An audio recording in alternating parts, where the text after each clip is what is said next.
Hello all, welcome back to Akhilam. So ఈరోజు I'm feeling unwell. So మనం most easiest recipe చేసుకుందాం. It's ఇప్పి.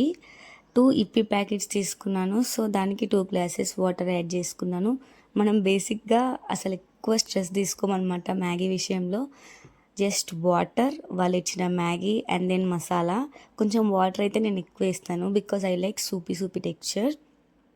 మనకి లో ఉన్న డేస్లో కొంచెం అన్నం అయితే తినాలనిపించదు. మీకేం తినాలనిపిస్తుందో కామెంట్ చేయండి. నాకైతే ఉప్మా తినాలనిపిస్తుంది. నేను మార్నింగ్ అయితే అదే తిన్నాను. So I felt okay, upma ఇంకా వద్దు అనేసి. తర్వాత ఇప్పుడైతే మ్యాగీ చేస్తున్నాను నైట్కి.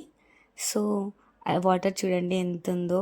ఆ వాటర్ అంతా మొత్తం ఇంకిపోవాలన్నమాట. అప్పటిదాకా ఉంచుతాను. లాస్ట్కి కొంచెం సూపీ సూపీ ఉన్నప్పుడు రెడీ అయిపోతుంది తినడానికైతే. ఎక్స్ట్రా అయితే ఏం యాడ్ చేయను. కొంతమంది అయితే ఎగ్ మ్యాగీ అలా డిఫరెంట్ టైప్స్ ఆఫ్ మ్యాగీస్ చేస్తుంటారు కదా, but I don't feel that they are worth than this. Because వాళ్ళు ఇచ్చిన మసాలాతోటి ఆ మ్యాగీ అయితే ఎక్స్ట్రాడినరీగా ఉంటుంది. సారీ గైస్, మ్యాగీ మ్యాగీ అని వస్తుంది. ఇది ఇప్పి, సో ప్లీజ్ అడ్జస్ట్.